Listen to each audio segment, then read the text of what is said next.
नमस्कार सभी को। आर आयुर्वेदा में आप सभी का स्वागत है। आज हम बात करेंगे हृदय रोग की। जो हार्ट अटैक आते हैं, हृदय से संबंधित, हार्ट से संबंधित जो भी बीमारी होती है उसके बारे में।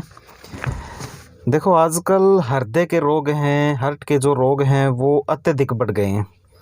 आजकल की जो हमारी जीवन शैली है, जो व्यापार है या घर में जो भी टेंशन होती है उसके कारण अधिक होता है यह रोग। हार्ट में जो आर्टरीज होती हैं उसमें जो ब्लड सर्कुलेशन है वो बराबर मात्रा में नहीं होता।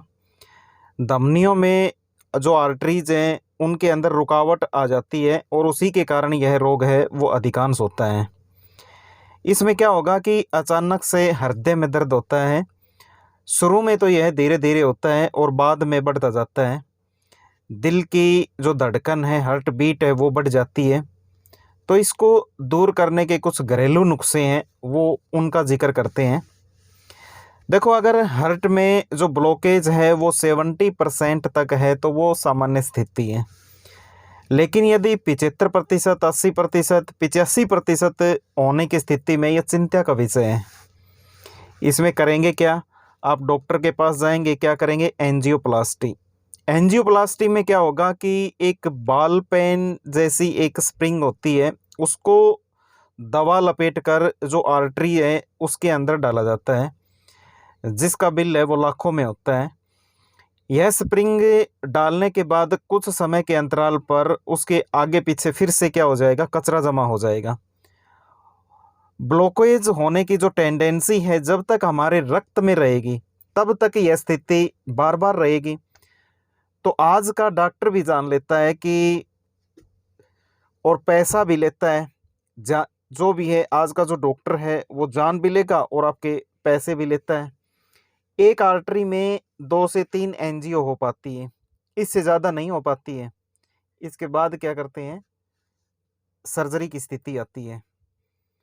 और इस स्थिति में क्या होगा? जो आर्टरी होती है हमारी, उसके समानांतर एक दूसरी आर्टरी बनाएंगे, पहली वाली को बंद कर देंगे। टेंडेंसी बनने की स्थिति में इसमें भी वही स्थिति बन जाती है। और ये टेंडेंसी बनती है कैसे? बनती क्यों है? जो हम ये डालडा खाते हैं या रिफाइंड तेल खाते हैं, इससे। क्योंकि इससे जो हमारा शरीर है उसमें बैड कोलेस्ट्रॉल होती है, एलडीएल और वीएलडीएल, वो बढ़ जाती है।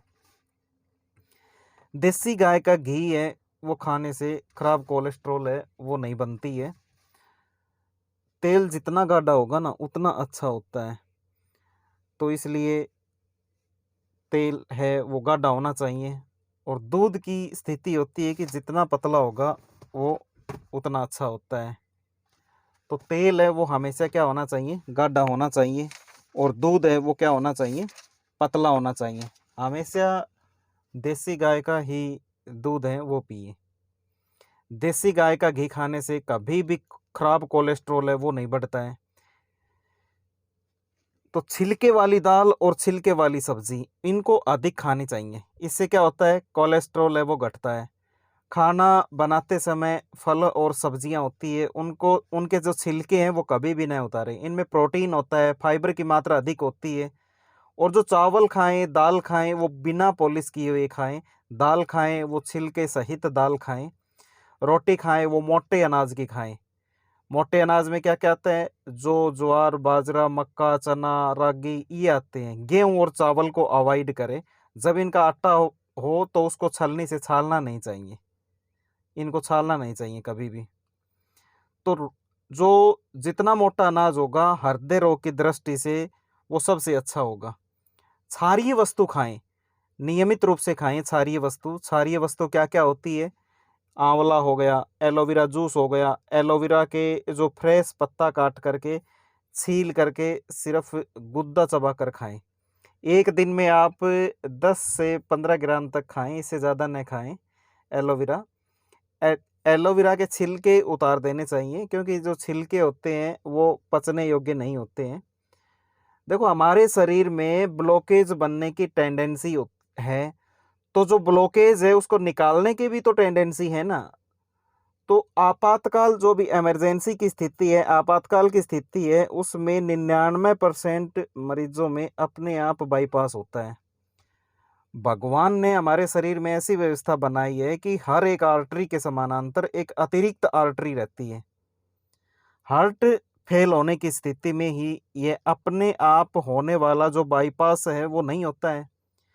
जब हार्ट अटैक आए, जब हृदयघात आए और एंजाइना का जो दर्द है वो बर्दाश्त से बाहर हो जाए, तो उस समय आप एक होम्योपैथी की दवा आती है, वो आती है एकोनाइट 200 के नेम से। तो एकोनाइट 200 ये इसकी एक एक बूंद 3 बार 5-5 मिनट के अंतराल पर जीभ पर डालें। 5 से 6 मिनट में ही आराम मिलेगा। इसके अलावा क्या करें, जो छोटी मेथी का दाना होता है, पीली होती है जो, उसे नियमित रूप से कांच के गिलास में 1 गिलास पानी में 1 चम्मच डाल करके रात को भिगो कर रख दें और सुबह उठ करके वो पानी तो पी लें और वो मेथी है उसको चबा चबा करके खाएं। ध्यान रहे छोटी मेथी का दाना लेना है। बड़ी मेथी का दाना है वो तो अचार बनाने के काम आता है। 3-4 महीने तक लगातार दे सकते हैं। कंटिन्यू रखते हैं तो आप क्या करें, 15 से 20 दिन का अंतर रखें। मेथी दाना क्या करता है कि खून में खराब जो कोलेस्ट्रॉल है उसको बाहर निकालता है। खराब कोलेस्ट्रॉल को बाहर निकालेगा मेथी दाना। लौकी का रस दें। लौकी का रस है वो बिना छिलका उतारे हैं पीस करके दें। उसमें तुलसी डालें, धनिया डालें, पुदीना डालें, इसकी पत्ती बना करके दें आप उसमें। लौकी का रस है वो 150 ml दें सुबह शाम, कम से कम 150 ml दें तो अच्छा रहता है। ये आप खाने के तुरंत बाद भी ले सकते हो, सुबह ले सकते हो, दोपहर को ले सकते हो। इसमें 2 से 4 काली मिर्च भी डाल सकते हैं इसमें। लेकिन ध्यान रहे कि पानी पी लिया, पानी पीने के तुरंत बाद ना दे। पानी पी लिया है तो उसके 40 मिनट के बाद ही ये जूस देना है। तो हार्ट की जो समस्या है उसमें लोग मक्खन न खाएं। हमेशा पहले है वो तरल चीज़ें लेनी है, उसके बाद ठोस चीज़ें खानी है। कभी भी डिब्बा बंद तेल आता है जो रिफाइंड तेल होता है वो कभी भी न खाएं। सोयाबीन का तेल कभी भी ना खाएं। सूरजमुखी का तेल है वो कभी भी ना खाएं। हमेशा जो सरसों का तेल है या फिर देसी गाय का घी है वो ही खाएं। इस बीमारी में जो लहसुन है उसका प्रयोग है वो सबसे अच्छा होता है। खाने में ले सकते हैं आप, इसे कच्चे रूप में भी ले सकते हैं, पक्के रूप में भी ले सकते हैं। इसको अंगूर का रस है वो भी काफ़ी फ़ायदेमंद होता है। अंगूर का रस है नियमित रूप से लेने से काफ़ी लाभ मिलता है। गुलकंद खाने से भी अच्छा लाभ मिलता है, गुलकंद खाने से अच्छा लाभ मिलता है। इसके अलावा आप अदरक का रस निकाल लें और उसमें थोड़ा सा शहद मिला करके चाट लें तो अच्छा आराम मिलता है। एक बात ध्यान रहे कि जब हृदयघात होता है तो उस समय कभी भी ठंडी चीज़ें हैं वो खाने में न दें। धन्यवाद।